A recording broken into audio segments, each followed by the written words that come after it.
whoever advised Ron DeSantis it was a good idea to run in 2024 against Donald Trump. I mean, Donald Trump is a once in a lifetime personality, period. But people weren't sure if he had the steam, if it was still there. He had the steam. DeSantis but his knew announcement, that before. I mean, Trump is really interesting. He is definitely the center of everything right now. But I remember his announcement at Mar-a-Lago feeling a little bit lackluster. There were a couple months, and then his town hall was just incredible. I mean, him pulling out the notes, he was so engaged with the crowd. There was a reason CNN was so angry about that town hall. But there was a moment, I think we have to acknowledge, there was a moment where people were like, does he have it? He had bad advisors last time. And I think you're right, DeSantis got bad advice, but there was a reason they were able to sell it to him because he had a bright future ahead of him, although he's term limited as governor, right? It's so bad, I almost think it's an op. Like, I know I hate saying that. I almost think it's an op. Like all the donors that flock to DeSantis, all right, you've got your neocons, you've got Con Inc., whatever you want to call it. And, I don't know. That's the only explanation I can think of that makes sense. My conspiracy theory is that everybody was saying Trump DeSantis. It was an unbeatable ticket. People who hated Trump would be willing to vote because DeSantis is he's a good governor and he did a good job. And so the powers that be say, planning ahead, how do we beat a Trump DeSantis? It's not just Trump, right? Trump Pence. Trump tried to find that balancing factor of the stodgy traditional politician. Who's he going to find? They said, it's going to be DeSantis. And this dude's pulling through the roof. He's getting massive votes. He's turned Florida into a solid red state. It's going to be Trump DeSantis, and we will lose no matter what we do, no matter who he swaps in it. And DeSantis goes, wow, I can be president. And they're like, yeah, you'll lead the great American.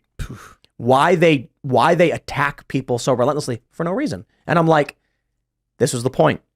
Make it impossible for Trump supporters to get behind DeSantis. So now you send your PR team to attack anybody who supports Trump so that there will never be a possibility of a Trump DeSantis ticket. Mm-hmm. And now who's Trump going to have for VP? Tucker? That also, I think, may be unbeatable as well. I think that would be unbeatable. I think that would be really pretty outstanding. Trump, and Trump, it would work for Tucker. Like Tucker could still do his show because the VP doesn't really do anything. And Trump mentioned Tucker would be great, and then was seen like a few days later with Tucker at Madison Square Garden. That was awesome. I loved that. See, I think we're winning. I'm having a good time. How you guys doing? I'm loving it. Yeah, right. I'm loving it. I'm just waiting on all these boomerangs to come back. I mean, everything that they're doing right now is going to come back on them. The classified documents case, Joe Biden did that. We're expecting Robert Hur's report to come out and say, oh, Joe Biden had tons of classified documents, but we don't think he should be indicted for it. It's okay when he does it. Yeah, it's okay when he does it. Indicted for it. They don't think it should be anything at all. There was actually emails revealed that showed that National Archives said, hey, just go get those documents. Don't say anything about it. Be super discreet about this.